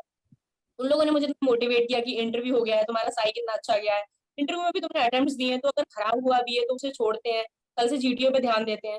तो उसके बाद 1-2 घंटे बाद उन लोगों से बात की, अच्छा लगा, फिर मैंने बोला ठीक है, जो हो गया है सो हो गया है, at least I had given my best, मैंने अटेम्प्ट्स दिए हैं। उसके बाद प्रॉपरली फिर मैंने अपना जीटीओ पे था। आपका इंटरव्यू किस दिन हुआ था? सर उसी दिन, सेकेंड डे, साइट के जस्ट बाद, 1 घंटे बाद। मतलब आप पहले दिन वहां गए, अगले दिन आपका इंटरव्यू हुआ, इन 2 दिन के अंदर आपने अच्छे अच्छे दोस्त बनाए, आपने लोगों के साथ कोऑपरेट किया, कोऑर्डिनेट किया। उसी कोऑपरेशन और कोऑर्डिनेशन के कारण जब आप इंटरव्यू के बाद जब निकले, आपके मन में डर था तो उन्हीं आपके दोस्तों ने आपका साथ दिया। तो इट मीन सर, यहां पर एक जो बात आती जो आपने भी पहले बताई थी कि कोऑपरेशन और कोऑर्डिनेशन बहुत बहुत ज्यादा जरूरी होते हैं एसएसबी के इन 5 दिनों के अंदर। बिल्कुल सही। और दूसरा एक और बात कि जो आप इंटरव्यू दे रहे थे, इंटरव्यू में आप आंसर कर रहे थे, आपने प्रेजेंस ऑफ माइंड तो वहां शो किया। दूसरा, आपने आपका नॉलेज भी वहां पर भरपूर झलकाया। आपने पूरी बातें बताई कि मेरी हाइट इतनी है, इससे डबल होगा, ये इस टाइल्स को मेजर करके आपने देखा। ये चीजें बताती है कि आप एक्टिव तो हो, आप नॉलेजेबल भी हो, आपका प्रेजेंस ऑफ माइंड भी है, और दूसरा आपका एक्सप्रेशन जो था उनके सामने कि आप पूरे टाइम पर डरे नहीं। शायद ये भी एक अच्छा रीजन रहा कि आपका इंटरव्यू आगे जाकर अच्छा रहा। मुक्तक सर। बिल्कुल सर, मैं वही बात कहना चाह रहा था जो आपने कह दी कि यहाँ पे प्रेजेंस ऑफ माइंड बड़ा जबरदस्त इन्होंने शो किया जब इनसे इनके फेवरेट सब्जेक्ट के बारे में क्वेश्चंस पूछे गए। तो ये वाकई में एक बहुत इंपॉर्टेंट ऑफिसर लाइक क्वालिटी होती कि प्रेशर की सिचुएशन में प्रेजेंस ऑफ माइंड बना के रखे। इसी का अगला सवाल मैं ये पूछना चाहूंगा कि जो आपका इंटरव्यू हुआ था, उस इंटरव्यू से पहले आपने एक फॉर्म भरा होगा PIQ, कितना इंपॉर्टेंस आपको लगता है कि उस फॉर्म का हो सकता है किसी इंटरव्यू को अपने फेवर में करने के लिए? सब बहुत बड़ा रोल है उसका, क्योंकि आप पीआईक्यू में कुछ भी लिखते हैं, अगर आप पीआईक्यू में एक शब्द भी लिखते हैं तो आपको उस शब्द के बारे में सब कुछ पता होना चाहिए। जब मैंने लिखा था कि मेरी मैक्सिमम रेजिडेंस ग्वालियर में है, मैं भी लखनऊ में रह रही हूँ, मैंने ग्वालियर के बारे में सब कुछ पढ़ा था, उसका कलेक्टर कौन है, उसका एमएलए कौन है, हिस्टोरिकल प्लेसेस क्या है, कौन सी 5 चीजें जो ग्वालियर की बेस्ट है, कौन सी कमी है जो मैं इम्प्रूव कर सकती हूँ वहां पर, वहां पे जो इम्प्रूव हो सकती है मैं सजेस्ट कर सकती हूँ, जो भी उनकी जोग्राफिकल लोकेशन है मेन, और ग्वालियर में 5 साल रहने में मैंने क्या एक्सपीरियंस किया, ग्वालियर और लखनऊ में क्या कंपैरिजन है, ये सब कुछ जो चीजें सेम ग्वालियर के बारे में सेम चीजें लखनऊ के बारे में। मतलब ये था कि उसकी पॉपुलेशन, उसका लॉन्गिट्यूड, उसका लैटिट्यूड वो नहीं पूछते, कोई बात नहीं अगर वो ना भी पूछे, लेकिन मैंने वही बताया, मैंने अपनी जितनी भी हॉबीज थी, जितनी भी प्लेसेस लिखी थी, जो भी लिखा था, हर चीज के बारे में एकदम डीप में जाके तैयार कि अगर मुझसे किस लेवल का क्वेश्चन पूछ लेंगे, बस उनका जो भी नेक्स्ट क्वेश्चन होगा उसका आंसर मेरे पास होना चाहिए। तो वही रीजन था कि जब उन्होंने मुझसे ऐसे प्रैक्टिकल क्वेश्चंस पूछे जो इससे पहले मैंने कभी फेस नहीं किए थे, तब भी मैं स्माइल के साथ आंसर कर रही थी, मैं घबरा नहीं रही। उसका रीजन यही था कि मैंने सिर्फ डीप में कॉन्फिडेंस में जाकर तैयारी की, उसने मेरा कॉन्फिडेंस दिया मेरे को। तो जब आप इस लेवल की तैयारी करते हैं तो आपसे सवाल पूछे या ना पूछे जाए, तो आपके अंदर इतना कॉन्फिडेंस बिल्ड कर देते हैं कि आपने जो तैयारी की है उन क्वेश्चंस का तो आंसर आप दे ही पाएंगे, लेकिन अगर कोई ऐसा क्वेश्चन भी आ जाए जो आपने फेस नहीं किया, वो भी आप टैकल कर पाएंगे। तो बस डीप में जाके जो भी लिखे उसकी तैयारी करें और बहुत स्पेसिफिक रहे अपनी चीजों को लेकर। हॉबीज हो गया, इंटरेस्ट हो गया, तो इन सब में आपको बहुत सारा कुछ भर भर के नहीं लिख देना। माना कि आप बहुत सारे स्पोर्ट्स खेलते होंगे, बैडमिंटन भी, फुटबॉल भी, खो खो भी, बहुत सारे कुछ खेलते होंगे, लेकिन कुछ तो होंगे जिनमें आपकी स्पेशलाइजेशन है। तो बस यही है कि आप उन 1 या 2 को उठा लीजिए। मैंने सिर्फ 2 हॉबीज और 2 इंटरेस्ट लिखे थे, इसके अलावा भी मेरे बहुत कुछ थे, बट मैंने उनको उस वक्त हटाया था कि मैंने 2 लिखे थे। 2 के बारे में ये था, बैडमिंटन और खो खो जब लिखा था तो खो खो के बारे में सब कुछ, उसके पोल की हाइट जो है वो 120 सेंटीमीटर होती है, उसके अलावा दो जो खो खो के प्लेयर्स बैठे होते हैं उनके बीच का गैप कितना होता है, ग्राउंड की मेजरमेंट्स कितनी होती है, खो खो के फाउल्स क्या होते हैं, मेजर प्लेयर कौन से हैं, उसके टूर्नामेंट कितने हैं, ट्रॉफीज कितनी है। आप बस वही एक दो चीज लिखिए, लेकिन उस एक दो चीज में ऐसा कोई क्वेश्चन नहीं होना चाहिए जो आयो आपसे पूछे और आपको ना आए। तो बस स्पेसिफिक रहिए अपनी चीजों को लेके और एकदम डीप में तैयार करिए। हाँ, तो ये बात यहाँ पे ये है कि PIQ फॉर्म के अंदर जो आपने लिखा है उसी के बेसिस पे आपका इंटरव्यू होगा। यही बात मैं कन्वे करना चाह रहा था दूसरे एस्पायरेंट्स को आपके इस जवाब के थ्रू। और अगेन यहाँ पे एक और चीज मेरे को वापस दिखाई दी, वो है तैयारी, प्रिपरेशन, रिहर्सल। जो भी लिखा उसके बारे में बहुत अच्छे से स्टडी करके आप गए, तो ये भी एक ऐसी चीज है जो दूसरे आपसे लर्न कर सकते हैं। Over to you Parmar sir. अच्छा, जब आपका इंटरव्यू हुआ उसके बाद जब जो GTO होता है, ग्रुप टास्किंग ऑफिसर जो आते हैं, जब आपका GD हुआ वहां पर जो ग्रुप टास्क था वहां पर आपने किस टाइप की एक्टिविटीज परफॉर्म की थी आपके ग्रुप के साथ? क्या आपके ग्रुप में वही लोग थे जिन्होंने आपको, आप जब सो गए थे इंटरव्यू देने के बाद और आपको जगाया था, आपके साथ थे क्या? जो ग्रुप टास्क हुआ था उसमें सब लोग साथ में थे, और किस टाइप की एक्टिविटीज आपने वहां पर की थी? GTO का ये था कि ऑब्वियसली हाँ ग्रुप में वही लोग थे, क्योंकि चेस्ट नंबर 1 to 4 हम लोग एक ही रूम में रुके हुए थे और चेस्ट नंबर 1 to 9 हमारा पहला ग्रुप था। तो जो मेरा मैक्सिमम टाइम था वो चेस्ट नंबर 1, 3 और 4 के साथ ही बीता था, और ग्रुप में भी वही लोग 1 to 9 तक ग्रुप था हमारा। तो और अगर GTO टास्क की बात की जाए, क्योंकि इंटरव्यू हो गया था तो तब तक इंटरव्यू होने के बाद मैंने डिसाइड कर लिया था कि अगर नहीं भी होना होगा तो इंटरव्यू वजह से नहीं होगा, लेकिन मैं अपना GTO खराब नहीं करूंगी इसलिए, क्योंकि SSB में ये बहुत इंपॉर्टेंट है। कोई भी एक टेस्ट होता ही नहीं है आपका SSB टेस्ट डिटरमाइन करने के लिए, उसमें इतने सारी चीजें हैं कि अगर आप कहीं कुछ छूट जाता है, कहीं कुछ खराब हो जाता है, तो आप उसको पकड़ के बैठना ही नहीं। आप उस चाहे कितना भी खराब हो आप उसको छोड़ दीजिए, अगर अगले वाले में आप उसको कंपनसेट कर लेंगे, परफॉर्म कर लेंगे इवन कॉन्फ्रेंस तक, तो डेफिनेटली आपका सिलेक्शन हो जाएगा। तो मैंने उस चीज को वहीं पीछे छोड़ा था, उसके बाद मैंने आगे वाले टास्क पे ध्यान दिया था। तो हमारा ग्रुप डिस्कशन से GTO स्टार्ट हुआ था। तो ग्रुप डिस्कशन वही था, दोस्ती बहुत काम आई, बिल्कुल डिसाइड करके गए थे ग्रुप डिस्कशन स्मूथ रखेंगे। जब मैं बोल रही थी सब मेरी सुन रहे थे, और जब सामने वाला बोल रहा था तो मैं उसकी सुन रही थी। No fish market at all, हर कोई हर किसी की सुन रहा था, कोई नहीं बोल पा रहा था उसको मौका भी दिया जा रहा था, हमें प्रॉपर टाइम भी मिला था। और टॉपिक भी ऐसा था, माइंड टॉपिक वाज कि इंडिया इस वक्त सबसे ज्यादा प्रॉब्लम क्या फेस कर रहा है, इट इज अनएम्प्लॉयमेंट, एजुकेशन और हेल्थ। तो इससे पहले मैंने काफी कुछ बजट के बारे में पढ़ा हुआ था, और मैं पूरा करंट अफेयर्स वगैरह सुनती रहती थी, तो मेरे पास मटेरियल था काफी, मेरे पास कुछ फैक्ट्स भी थे बोलने के लिए। और सबसे ज्यादा मैंने एजुकेशन चूज किया था, तो मैंने बताया था कि एजुकेशन कैसे बेसिस है कि अगर इंसान पढ़ेगा तो डेफिनेटली वो एम्प्लॉयमेंट प्रोवाइड भी करेगा और खुद भी एम्प्लॉयड होगा। और अगर एक पढ़ा लिखा इंसान है तो वो अपनी हेल्थ की तरफ कॉन्शियस भी रहेगा और हेल्थ सेक्टर में डेफिनेटली कुछ अच्छा इंप्रूव भी करेगा। तो मैंने एजुकेशन चूज किया था, और उसके बेसिस पे फिर मैंने बताया था जैसे हमारे न्यू बजट में कैसे कैसे न्यू एजुकेशन पॉलिसी आई है, और नए TV चैनल्स खोले जा रहे हैं, और कैसे फ्री एजुकेशन प्रोवाइड की जा रही है, मेंटल हेल्थ पे कैसे ध्यान दिया जा रहा है, कुछ फैक्ट्स एंड फिगर्स भी रखे थे। तो ऐसे करके जो GD था वो काफी सही रहा था, और मैं बोल भी रही थी और डेफिनेटली सबकी सुन भी रही थी, क्योंकि दोनों ही चीजें बहुत इंपॉर्टेंट है। वहां पे आपको डोमिनेट बिल्कुल नहीं करना होता है। आर्मी में बिल्कुल मतलब हिटलर नहीं चाहिए होते हैं, लीडर्स चाहिए होते हैं। तो लीडर्स सबकी सुनते भी हैं और अपनी बोलते भी हैं, तो वहां डोमिनेट ना करने की जगह आप सबकी सुनिए भी और अपने पॉइंट्स भी रखिए। तो GD काफी अच्छे से हो गया था, स्मूथ। उसके बाद फिर हमारा लेक्चरेट हुआ था, लाइक सीक्वेंस कुछ और था, बट मैं लाइन से बताती हूँ। हाँ, लेक्चरेट हुआ था, ओके। लेक्चरेट में टॉपिक बहुत सिंपल था, health care system in India. तो मैंने काफी सारे पहले से ही टॉपिक्स लेक्चरेट के लिए तैयार कर रखे थे, प्रैक्टिस कर रखी थी, तो मेरे पास काफी मटेरियल था 3 मिनट बोलने के लिए। तो मैंने 3 मिनट बोला, और उसी में वही मतलब स्कीम्स वगैरह थी, जैसे आयुष्मान योजना वगैरह, जो भी मेरे से पॉसिबल हो पाया मैंने सब कुछ इंक्लूड करने की कोशिश की। तो लेक्चरेट गोज स्मूथली। और फिर पीजीटी का ये था कि जैसे उन्होंने टाइम दिया हमें, उन्होंने पूछा कि टाइम कितना लोगे, तो मैंने वही था कि जितना मैक्सिमम ले सको, तो मैंने कह दिया था 45 मिनट्स लेते हैं। आई सेड, ग्रुप में कोई कुछ बोल नहीं रहा तो मैंने कहा 45 मिनट्स लेते हैं। तो सर ने कहा okay, so we had given you 45 minutes, now do the task. तो जैसे ही स्टार्ट हो गया तो आइडियाज आ रहे थे वहां पे, और आज नहीं भी आ रहे थे तो आई वाज टू याद इम्प्लीमेंट। अगर कोई इम्प्लीमेंट करने में बिजी है तो मैं हेल्पिंग मटेरियल आगे ले जाती हूँ, कोई पीछे रह गया तो उसको आगे ले जाती हूँ, मतलब every way in which I can contribute मैं कंट्रीब्यूट कर रही थी। कुछ नहीं हो पा रहा था तो यही था कि जैसे ग्रुप में कोई मतलब आइडिया नहीं आ रहा है, लोग परेशान हो रहे हैं, उसी वक्त ओके मतलब मैंने GTO तो इतना ज्यादा एंजॉय कर रही थी, क्योंकि इंटरव्यू की वजह से मैं काफी परेशान थी, और परेशान होने के बाद जो परेशानी थी मेरी वो पीक में खत्म हो चुकी, तो मैं काफी चिल हो चुकी। तो GTO में बहुत चिल होके कर रही थी। तो मैं ना चेस्ट नंबर से बुला रही ना किसी से, जो अटेम्प्ट्स दे रहे थे I was like bro we can try with this, we can put it in this, we can do with this.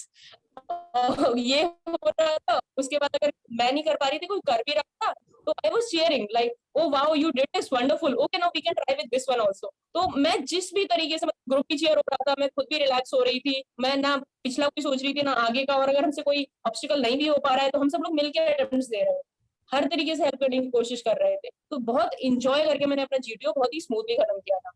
अच्छा, पीजीटी जो आपने दिया था, प्रोग्रेसिव ग्रुप टास्क, इसमें प्रोग्रेसिवली जो टास्क दिए जा रहे थे वो मतलब प्रोग्रेसिवली टफ होते जा रहे थे क्या, स्टेप बाय स्टेप? जी जी जी, इसी का नाम, इसीलिए इसका नाम प्रोग्रेसिव ग्रुप टास्क है। सबसे स्टार्टिंग में जो आपको मिलेंगे वो इजीली मिलेंगे, आप उनको इजीली कर पाए, लेकिन फिर आपको जो सेकंड स्टेज होगी, इसमें फोर होते हैं डेफिनेटली, तो सेकंड, उसके बाद थर्ड, उसके बाद फोर्थ, ऐसे ऐसे डिफिकल्टी लेवल बढ़ता जाता है, बट ये उतना डिफिकल्ट नहीं होता है, और डिफिकल्टी लेवल तो बढ़ता ही जाता है, लेकिन आपको जो पिछला एक्सपीरियंस है वो मिलता जाता है। पिछले में जब बहुत सारे अटेम्प्ट करते जाते हैं, तो जो अटेम्प्ट इसमें काम नहीं किया वो अगले वाले में काम कर सकता है, तो उससे हमें एक्सपीरियंस भी मिलता जाता है, लेवल भी बढ़ता जाता है, और पूरे ग्रुप के साथ कोऑर्डिनेशन भी बढ़ता जाता है। जैसे जैसे टास्क की डिफिकल्टी बढ़ती है, हमारी स्किल्स भी बढ़ती जाती है with in during the task, तो सब टैकल होते जाता है, पता नहीं चलता है, स्मूथली सब निकलते जाता है। वहां पर जो मटेरियल्स आपको शो कर रखे थे उसको अलग अलग कलर से बताया होगा आपको, red colour, blue colour, white colour, हर कलर का क्या मीनिंग था, किस टाइप से उसको यूज करना, किसको अनटच रखना था? सो इसमें बेसिकली जो 3 कलर्स थे, एक व्हाइट था, एक रेड था, और एक ब्लू था। तो व्हाइट के लिए ये होता है, आप उस पर अपना हेल्पिंग मटेरियल्स भी रख सकते हैं, और आप खुद भी खड़े हो सकते हैं। रेड का ये था, neither your helping material nor you, no one can touch it. Blue का ये सीन है कि जो हेल्पिंग मटेरियल है वो नहीं रखा जा सकता, लेकिन आप उस पर खड़े हो सकते हैं। तो ये 3 कलर्स प्रोवाइड किए जाते हैं, और 3 कलर फिक्स नहीं होते हैं, वो ब्लू को येलो भी कर सकते हैं, रेड को ब्लैक भी कर सकते हैं, बट बेसिकली यही कलर्स रहते हैं, रूल सेम रहते हैं, कलर्स चेंज हो सकते हैं। कलर्स अगर अगर वो चेंज करेंगे, ब्लू को रेड करेंगे, तो शायद आपको पहले इन्फॉर्म करेंगे कि ब्लू आज यहाँ पर रेड है, इस यस। टाइप को बताया। हेल्पिंग मटेरियल्स क्या क्या थे आपके पास? हेल्पिंग मटेरियल्स जो नॉर्मल पीजीटी एचजीटी एफजीटी में थे उसमें तो सेम थे। एक हमारे पास प्लैंक था, और एक बल्ली थी, एक छोटी बल्ली भी थी, एक रोप भी थी, और एक लोड भी था आगे ले जाने के लिए। लेकिन जो मेरा कमांड टास्क था उसमें मुझे हेल्पिंग मटेरियल बिल्कुल विचित्र मिले थे, जो अच्छा, मैंने बिल्कुल कमांड नहीं टास्क में देखे क्या थे। हुआ था आपके साथ? कमांड टास्क में सबसे पहले तो ये था कि मुझे सबऑर्डिनेट्स बुलाने के लिए बोला गया था, और मेरा कमांड टास्क था बॉम्ब डिफ्यूजन का। तो मतलब जैसे तैयारी वैयारी की थी, कोचिंग वगैरह ली थी, तो वहाँ कहा जाता है कि अगर आपको बॉम्ब डिफ्यूजन मिल रहा है तो यार समझ लो कॉन्फ्रेंस, कि आपके चांसेस अच्छे हैं। बिल्कुल बिल्कुल। तो उस वक्त तो काफी खुशी हो गई थी जैसे मुझे बुलाया गया, और मुझे सेकंड नंबर पे बुलाया गया था। तो बॉम्ब डिफ्यूजन है, तो मैं खुश हो गई थी कि चलो अच्छे से इसको कर दूंगी तो बहुत सारी श्योरिटी हो जाएगी, इंटरव्यू वाला कंपनसेट हो जाएगा। तो मैं एकदम खुश हो गई थी जब मुझे बुलाया गया। तो उसके बाद फिर मुझसे पूछा गया कि आप अपने कौन से 2 सबऑर्डिनेट्स को बुलाएंगे। उसके बाद मैंने बताया कि चेस्ट नंबर 1 और चेस्ट नंबर 3। तो फिर उन्होंने मुझसे ये भी पूछा कि आप उनको क्यों बुलाएंगे, इसमें वो आपकी जजिंग स्किल्स देखते हैं। तो मैंने उन्हें बताया कि सर जो चेस्ट नंबर 3 है, चेस्ट नंबर 1 है, वो एनसीसी कैडेट है, तो definitely she is better in time building plan everything. और चेस्ट नंबर जो है उसके साथ मेरा रिलेशन बहुत अच्छा है, तो क्योंकि सबऑर्डिनेट्स को कुछ बोलना नहीं होता है, उन्हें सिर्फ कमांडर के ऑर्डर फॉलो करने होते हैं।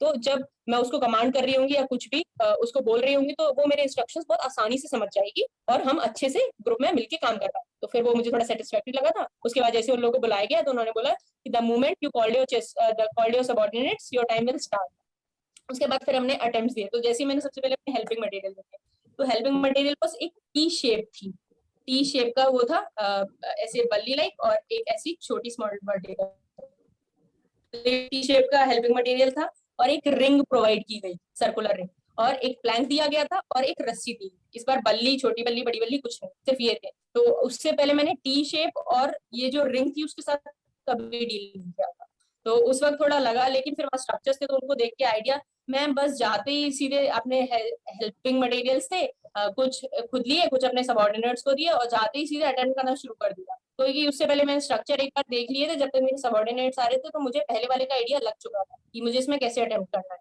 तो मैंने वहां पे जाके सबसे पहले लगाया, तो मैं कुछ कर नहीं रही थी वहां पे, क्योंकि मतलब वो काफी आसान था। आई वाज जस्ट कमांडर, क्योंकि आप कमांडर होते हैं तो आपको सबऑर्डिनेट्स को कमांड करना होता है।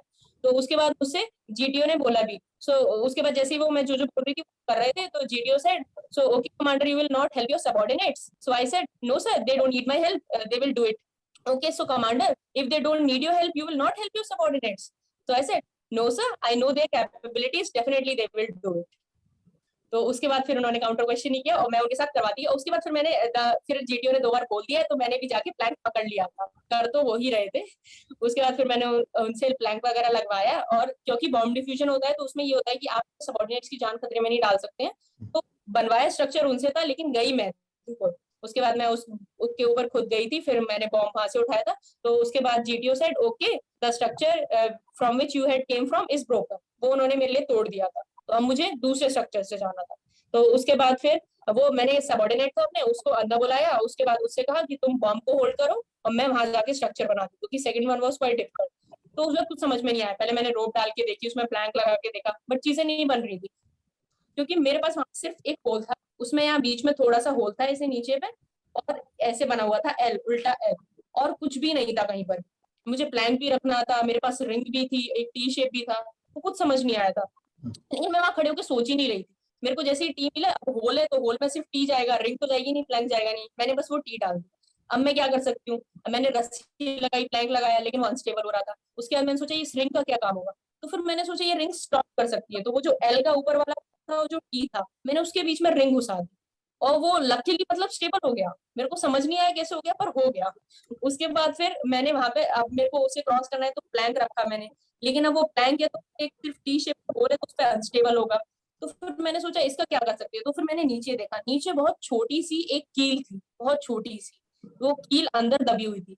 तो मैंने प्लैंक के पीछे की तरफ, क्योंकि जब आगे वेट करेगा तो पीछे उठेगा, पीछे की तरफ उससे बांधा और उस कील में बांध दिया, तो वो मेरा स्टॉपर की तरह काम कर गया। तो जैसे ही मेरे सबऑर्डिनेट ने आगे पैर रखा, क्योंकि वो पीछे से बंधा हुआ है तो उठा नहीं, और उसको सपोर्ट करने के लिए टी जो यहाँ थी वो रिंग थी, तो टी मूव नहीं किया था क्योंकि रिंग उसमें फंस गई थी। तो लकीली अमेजिंगली ये स्ट्रक्चर बन गया, ऐसे कुछ पहली बार में हुआ नहीं था, अटेम्प्ट करते करते उसी वक्त बन गया था। और फिर मैंने इस तरीके से अपने सबऑर्डिनेट को बुला लिया था और अपना बॉम्ब टास्क हैप्पीली कंप्लीट कर लिया था। तो कमांडिंग टास्क में जो भी आपको टास्क दिया जाता है उसको आप तो एक स्टेबल तरीके से और बहुत सेफली कंप्लीट करना पड़ता है, जो कि आपने यहाँ पर किया था।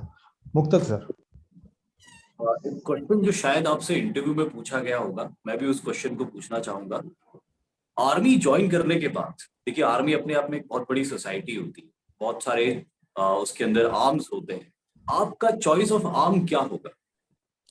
सर डेफिनेटली, बिकॉज अभी गर्ल्स के लिए इन्फेंट्री नहीं है, तो मैं कोई रेजिमेंट और वो चूज नहीं कर सकती हूँ। बट जो मैंने एक्सप्लोर किया है, I want to go in educational corps और आइदर इंटेलिजेंस कोर। इंटेलिजेंस या education corps? Yes sir. Intelligence का तो मुझे पता नहीं, लेकिन एजुकेशन कोर पचमढ़ी में बेस्ड है, मध्य प्रदेश। कैंटोनमेंट। आप एमपी से बिलोंग करते हो तो आप एक बार विजिट भी कीजिए, क्वीन ऑफ सतपुड़ा कहा जाता है हमारा पचमढ़ी। Yes sir. सर अब मुझे ये बताइए इशिका कि आगे की क्या प्रोसेस आपकी रही? जैसे कॉन्फ्रेंस भी एक बहुत इंपॉर्टेंट स्टेज होता है, उसके भी बहुत सारे मार्क्स होते हैं। क्या कॉन्फ्रेंस के अंदर आपसे सवाल पूछे गए थे? क्या आपने जवाब दिया? कितनी देर चला था आपका कॉन्फ्रेंस? सर क्योंकि मेरा चेस्ट नंबर 2 था, तो चेस्ट नंबर 1 का कॉन्फ्रेंस काफी जल्दी खत्म हो गया था, लेकिन उसके बाद मेरे को करीब 10-15 मिनट वेट करवाया गया, मतलब मेरे ऊपर डिस्कशंस हुए काफी। उसके बाद जैसे ही मुझे बुलाया गया, तो फर्स्ट बुलाते ही उन्होंने मुझसे क्वेश्चन पूछा, बल्कि मैंने अपने पीआईक्यू में मेंशन किया था that I am coming from Lucknow, my maximum residence is Gwalior. Still they asked me, okay Ishika, so you are coming from Gwalior? So I said no sir, I am coming from Lucknow. So मेरी conference बिल्कुल ऐसे start हुई थी। उसके बाद फिर उन्होंने master sheet रखवाया, उसके बाद फिर वो सीधे इसी क्वेश्चंस पे आ गए। So Ishika, you had taken drop for IIT, so what is your priority, NDA और आईआईटी? सो उसका आंसर था ऑब्वियसली एनडीए सर। उसके बाद उन्होंने कहा ओके, सो अगर एनडीए नहीं होता तो? So I said sir CDS, CDS नहीं होता तो sir tech entry, tech entry नहीं होता तो sir AFCAT. So all armed forces exams are not for you. So I said, sir, DRDO. So the president said, okay, so you will join defense forces only. So I said, yes sir, I will join defense forces only. So ये conference का काफी best part था। उसके बाद उन्होंने मुझसे normal questions पूछे थे कि आपकी जो भी फैसिलिटीज है आपने उनका कैसे फायदा उठाया। तो मैंने बताया कि मोटिवेशनल हॉल है, वॉलीबॉल वगैरह, बास्केटबॉल एक आध बार खेल लिया था। और मेरा जो मैक्सिमम टाइम था वो मैं वहाँ पे जो रिकमेंडेड कैंडिडेट्स ऑलरेडी थे उनके साथ और अपने ग्रुप के साथ मैं बस उन लोगों से बातें करती थी, उनके कल्चर के बारे में जानती थी। मैंने ये भी मेंशन किया कि मैं हमेशा से हॉस्टल में रहना चाहती थी, तो कभी मुझे मौका नहीं मिला, तो ये मुझे पहली बार, क्योंकि मैं मतलब लखनऊ से भोपाल अकेले ही गई थी और उसके बाद भोपाल से वापस भी अकेले ही आई थी, तो मैंने वो पूरा एक्सपोजर लिया, अकेले ट्रैवल करने का, अकेले दोस्तों के साथ रहने का, सुबह 4 बजे उठ के ग्रुप में मतलब काम करने का और इतनी जल्दी सब कुछ करने का। तो मुझे बहुत अच्छा एक्सपीरियंस मिला, जो भी मैं चाहती थी। ये सब मैंने अपनी कॉन्फ्रेंस में बिल्कुल मेंशन किया। और ये भी कि आंध्र प्रदेश से लड़कियां आई थी, बिट्स पिलानी की लड़कियां थी, IIT की लड़कियां थी, DU की लड़कियां थी, इतने टाइप्स की लड़कियां, कुछ लड़कियां कर्नल ब्रिगेडियर ऑलरेडी उनकी बेटियां थी। इतनी वैरायटी ऑफ पीपल से मैं मिली और इंटरैक्शन जो मुझे सबसे ज्यादा अच्छा लगता है वो मैंने किया। मैंने कल्चर के बारे में सीखा, मैंने यहाँ के स्पोर्ट्स वगैरह हो गए, और इतने दिन तक फैमिली के रहना, वो सब भी, तो सब कुछ काफी एक्सपीरियंस अच्छा रहा था। उसके बाद फिर मुझसे नॉर्मल क्वेश्चन पूछे गए कि तुम्हें यहाँ का खाना कैसे लगा, और यहाँ का stay, any advice at all. तो ये सब फिर ऐसी इतने क्वेश्चंस के बाद मेरी कॉन्फिडेंस खत्म हो गई। सच बताइए कैसा लगा खाना? सर खाना तो अच्छा था बट नाश्ता अच्छा नहीं था सर। रोज ब्रेड ब्रेड मिलता था तो पसंद नहीं था ज्यादा। बाकी खाना, लंच और डिनर वाज क्वाइट गुड। एक आखिरी क्वेश्चन मैं अपनी तरफ से आपसे पूछना चाहूंगा, और वो ये है कि कोई सी भी एग्जाम की तैयारी करने के प्रोसेस में स्टूडेंट्स को बहुत सारे डिस्ट्रैक्शंस आते हैं, शायद आपको भी आए बाय वन और दी अदर वे। कैसे आप दूसरे एस्पायरेंट्स और कैंडिडेट्स को सजेस्ट करोगे कि डिस्ट्रैक्शन से बचा जाए?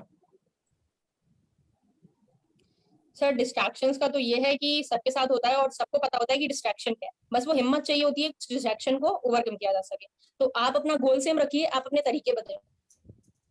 जब मुझे पढ़ने में डिस्ट्रैक्शन होता था, कुछ भी होता था, मेरा गोल एक है पढ़ाई, मैं उसके तरीके बदलती थी। मुझे किताब से नहीं पढ़ना, मैं वीडियो से पढ़ती थी। यूट्यूब वीडियो से नहीं पढ़ना है तो मैं अपने दोस्तों से डिस्कशन करके पढ़ती थी। उससे नहीं पढ़ना है तो फिर मैं बाहर चली जाती थी, या थोड़ा फ्रेश हो आती थी, बाहर घूम लेती थी, नेचर देख लेती थी, फिर वापस आके फिर पढ़ती थी, या फिर अपने टीचर से इंटरेक्शन करती थी। मैं बस मोड्स बदलती रहती थी, मोटिव वही रखती थी। मुझे खुद नहीं पढ़ना तो जैसे मैंने बताया था, मैं हॉस्टल चली जाती थी, अपने दोस्तों को पढ़ा देती, उन्हें पढ़ाती थी, तो खुद का भी रिविजन होता था। तो बस तरीके बदलो और अपना गोल सेम रखो, तो पढ़ाई अपने आप होती रहेगी, आपको पता नहीं चलेगा।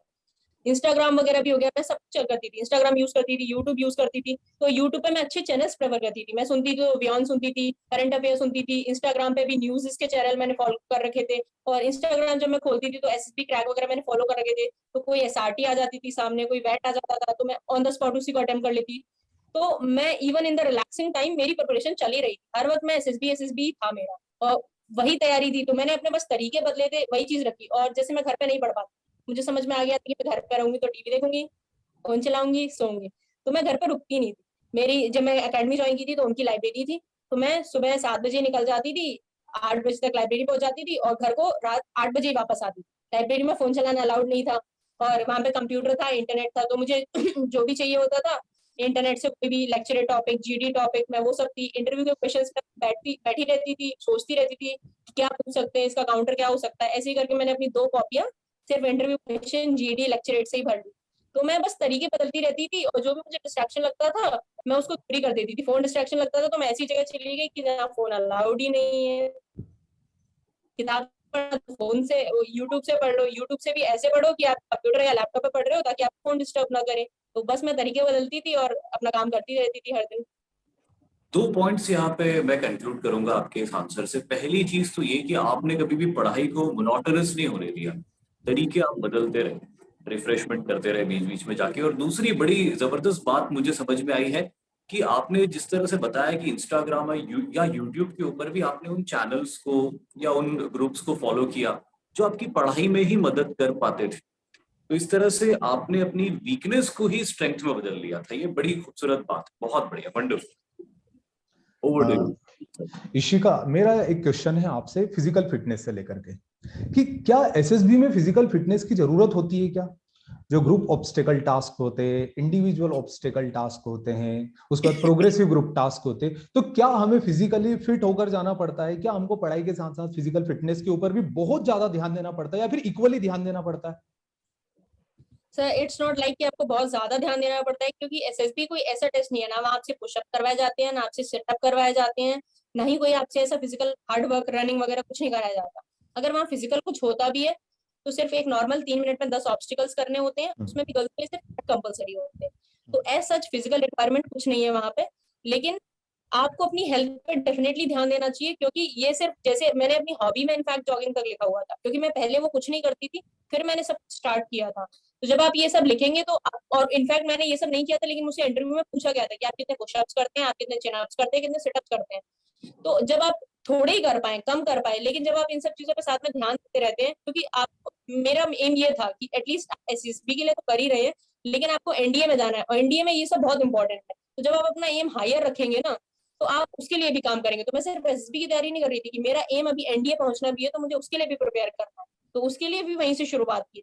तो वो फिजिकल फिटनेस आप वहीं से लेके चलिए, धीरे धीरे ग्रो करिए। इतनी ज्यादा एसएसबी में कोई रिक्वायरमेंट नहीं है, लेकिन आप करते रहेंगे तो आगे आपके वो डेफिनेटली काम ही आएगी और आपको हेल्प ही करेगी।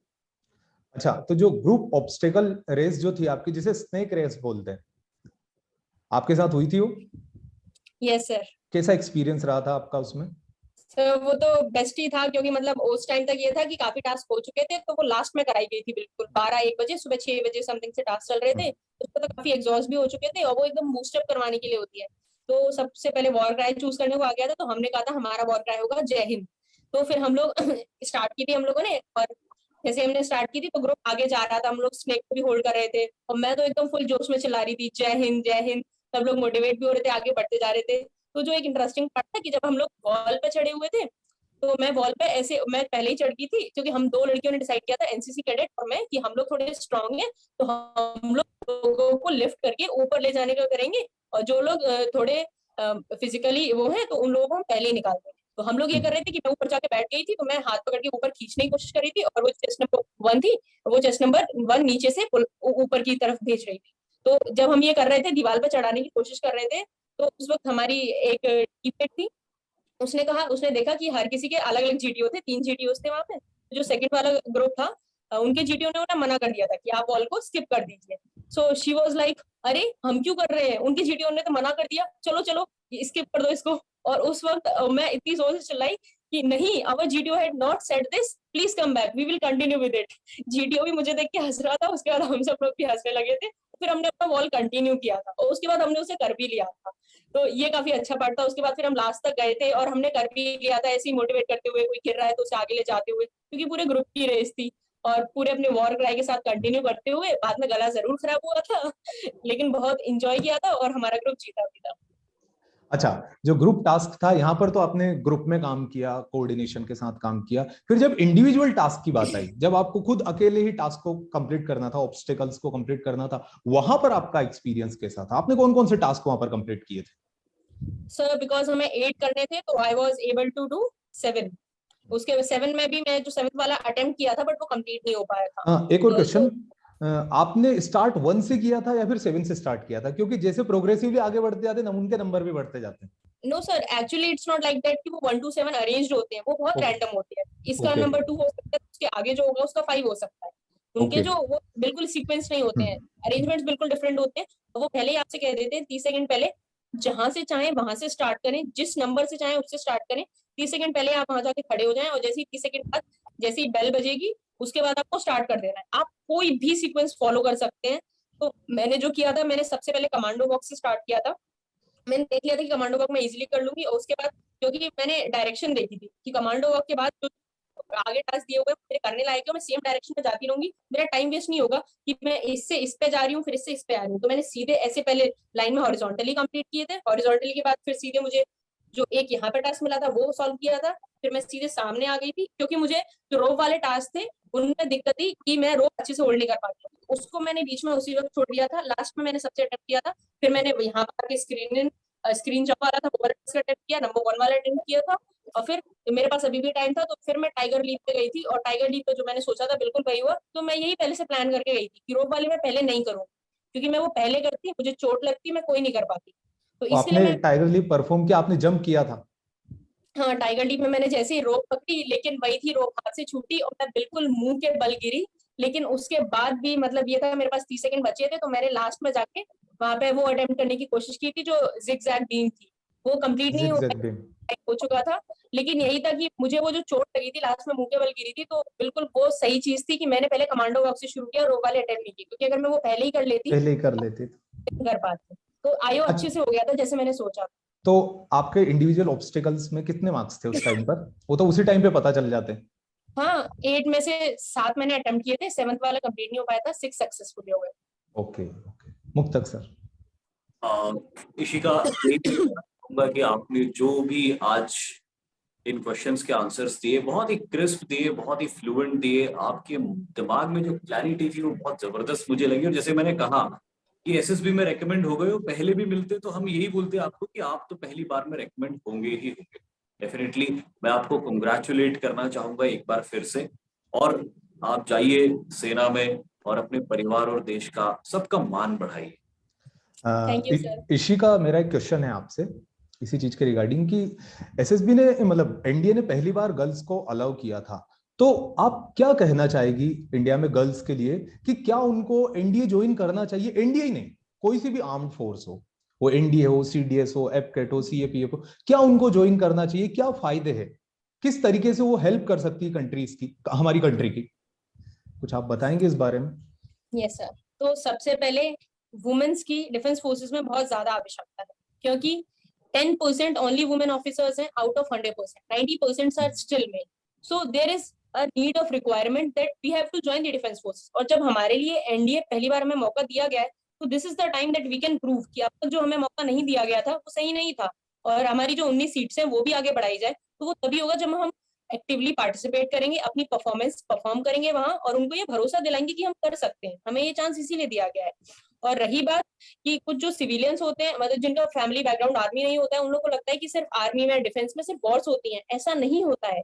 आर्मी में एजुकेशन कोर है जिसमें आप पढ़ा सकते हैं, इंटेलिजेंस कोर है, सप्लाई कोर है, एयर डिफेंस है, आर्मी एयर डिफेंस जिसमें आप हेलीकॉप्टर वगैरह उड़ा सकते हैं, मेडिकल है, इंजीनियरिंग कोर है। आर्मी में बहुत सारी कोर्स हैं। like just think, you are a doctor with an officer, you are an engineer being an officer। इससे अच्छा क्या ही हो सकता है? तो अगर आप कोई इंटरेस्ट आपका इंजीनियरिंग में है, डॉक्टर में, तो आप वो सब भी बीइंग एन ऑफिसर परस्यू कर सकते हैं। और रही बात गर्ल्स की, तो जैसा कि मैंने बताया, एसएसबी में ऐसा कोई फिजिकल पैरामीटर है ही नहीं, ना पुशअप्स, ना सिटअप्स, ना कोई आपकी फिजिकल एबिलिटी देखते हैं जिसमें ये कहा जाए कि लड़के बेहतर हैं और लड़कियां कमजोर हैं। इट्स नेचुरल कि लड़कों को कई फिजिकल मामलों में बेहतर बनाया गया है, इट्स नेचुरल ब्यूटी, वो नेचर की तरफ से है। लेकिन लड़कियों को भी बनाया गया, it's scientifically proven that we are good at handling multiple things at the same time.